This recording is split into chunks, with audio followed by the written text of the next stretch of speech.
The knock came just after sunset, sharp and steady, cutting through the silence of the small apartment like a warning bell. Emily Carter froze in the middle of the living room, her phone still in her hand, the unpaid rent reminder glowing on the screen.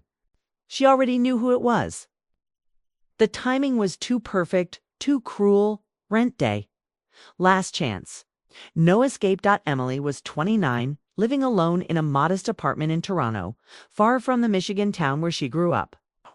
She had moved to Canada 3 years earlier with big hopes, a job in publishing, and the belief that hard work would always be enough. For a while, it was. Then the company lost funding. Hours were cut, promises were made. Kept coming. She took a slow breath and walked to the door. Every step felt heavy. She didn't bother fixing her hair or changing her sweater. There was no point pretending everything was fine.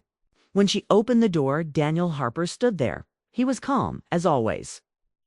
Early 30s, clean-cut but relaxed, the kind of man who didn't rush his words. Emily had noticed him before, of course. He was her landlord, but he never acted like one. He fixed things himself, asked how tenants were doing, remembered names. But tonight, something was different. He wasn't alone. 3 people stood behind him, smiling, holding coffee cups, talking quietly among themselves. They looked friendly, confident, like they belonged anywhere they stood. Emily's stomach tightened. For one terrible second, she wondered if this was some kind of official visit. Witnesses, pressure, embarrassment. "Hi, Emily," Daniel said, his voice steady and polite. "I hope this is okay." Her throat felt dry. "Hi." Daniel gestured slightly behind him. "These are some friends of mine. We're looking at one of the empty units downstairs." Emily nodded, forcing a smile. Her hands curled at her sides. She could feel her heart beating fast, loud enough that she was sure everyone could hear it. Daniel studied her face for a brief moment. He saw it, the tension, the fear she couldn't hide. His tone softened. "Could we talk for a minute?" he asked quietly. "Just you and me?" She nodded again and stepped into the hallway with him. The door closed behind them, cutting off the sound of voices and leaving only the hum of the building lights. "I wanted to check in," Daniel said gently. "Didn't receive the rent yet." Emily swallowed. This was it. The moment she had been dreading for weeks. "I know," she said quickly. "I'm behind. Didn't want to avoid you. My work hours were cut, and I'm trying to catch up. I just need a little time." She waited for the response she expected. It's the professional tone, the rules, the reminder that this was business. Instead, Daniel sighed, not annoyed but thoughtful. "Thank you for being honest," he said. "That takes courage." Emily looked up, surprised. No one had said that to her in a long time. "I'm not asking for special treatment," she added, her voice quieter now. "I just don't want to lose my home." Daniel nodded slowly. "I understand." There was a pause. Not awkward, but heavy. Then Daniel said something unexpected.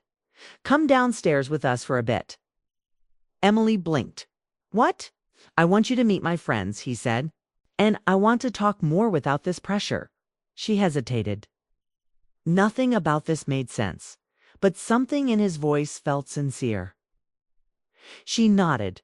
The group headed down to the vacant apartment on the first floor. The unit was bright recently, cleaned, empty, except for sunlight spilling across the floor. The air smelled like fresh paint and coffee. "This is Emily," Daniel said as they entered. "She lives upstairs." Jenna, a woman with warm eyes and an easy smile, stepped forward first. "Nice to meet you." "Same," Emily said, her shoulders relaxing just a little. The others introduced themselves. Mark joked about the size of the living room. Lucas commented on the windows. The conversation was casual, normal. No one mentioned rent. No one looked at Emily like she was a problem. As they talked, Emily felt herself breathing easier. She realized how long it had been since she had stood in a room without worrying about money. At one point, Jenna smiled at her and said, "Daniel mentions you sometimes." Emily glanced at him, surprised. "He does." Daniel looked slightly uncomfortable. Only because you're a good tenant, he said quickly. The words warmed her more than she expected. After a few minutes, Daniel asked Emily if she could stay back for a moment. The others stepped outside, still chatting. This building belonged to my parents, Daniel said, his voice quieter now. They believed that a place to live should feel safe, not stressful. Emily listened, unsure where this was going. I know times are hard, he continued. For more people than we admit. She nodded. Feels like failing even when you're trying. Daniel met her eyes. It's not failing, it's life. The words hit her harder than anything else that day. I can't pretend the rent doesn't matter, Daniel said carefully.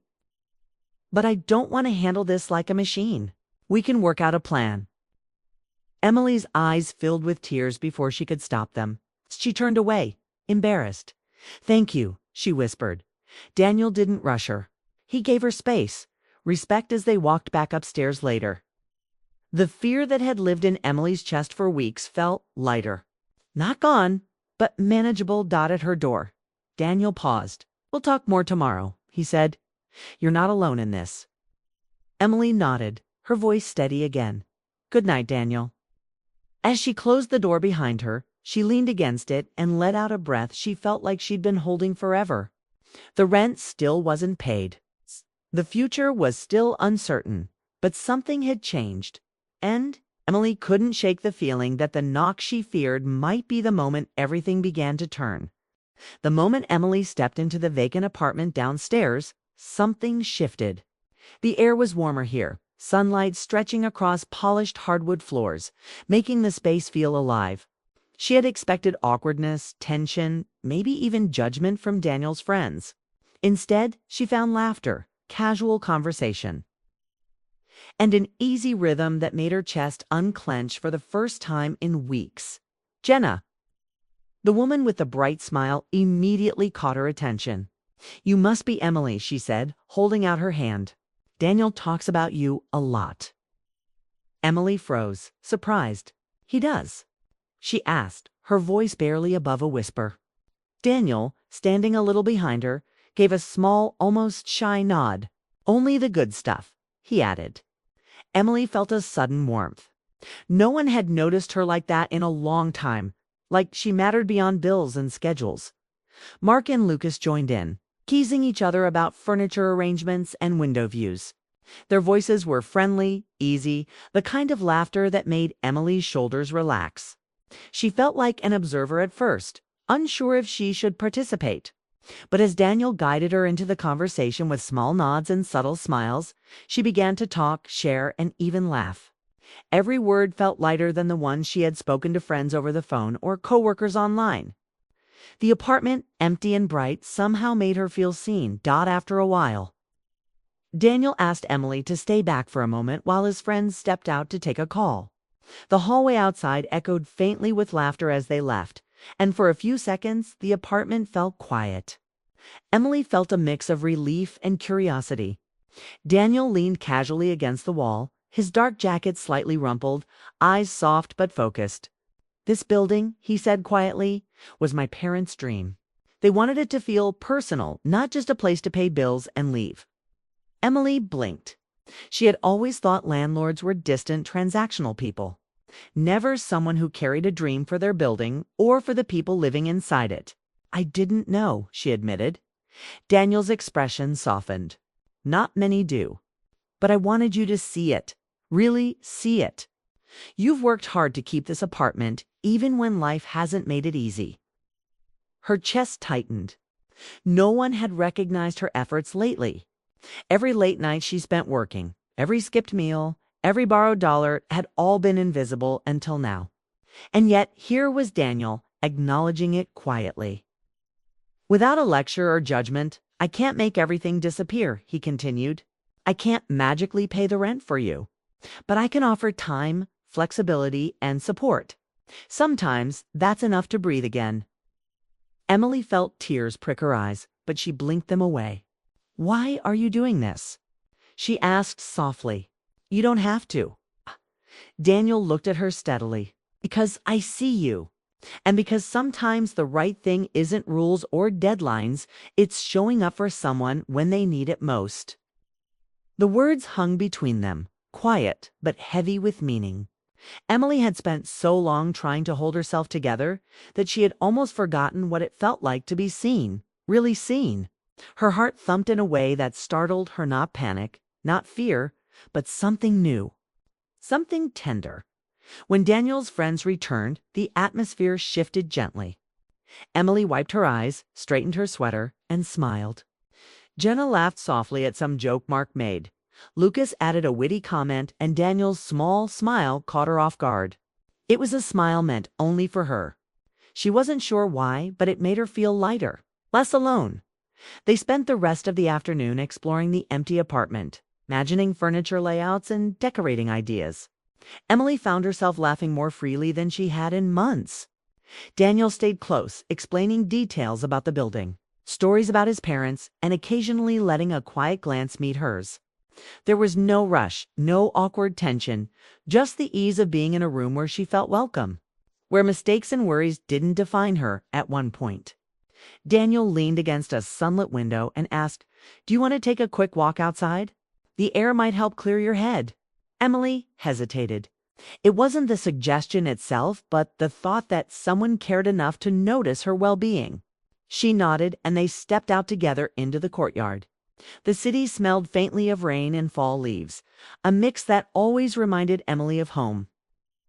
Even though home felt far away, they walked quietly at first, the kind of quiet that wasn't uncomfortable.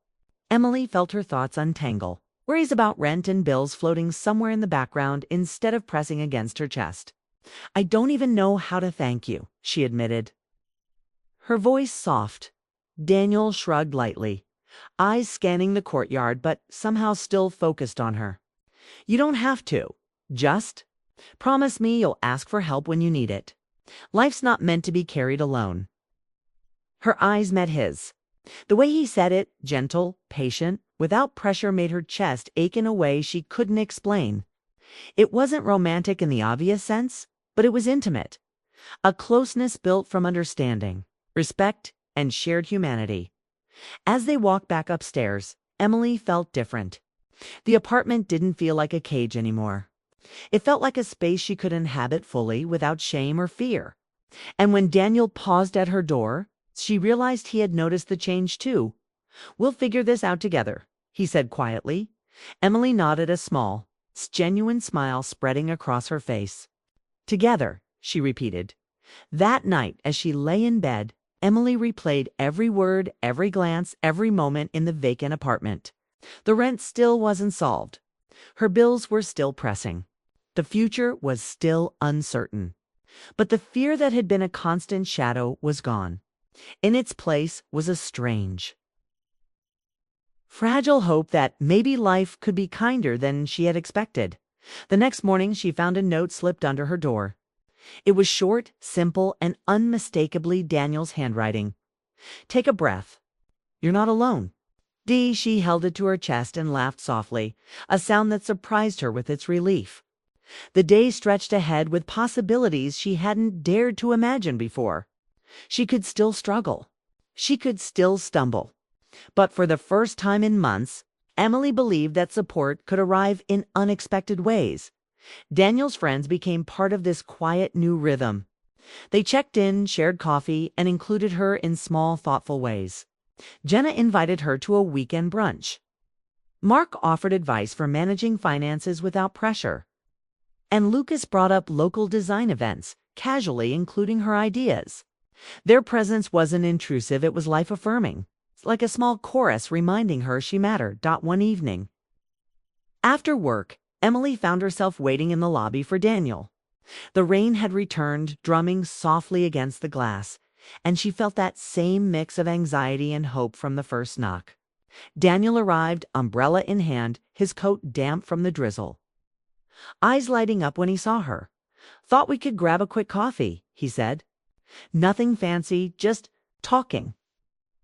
She smiled and followed him.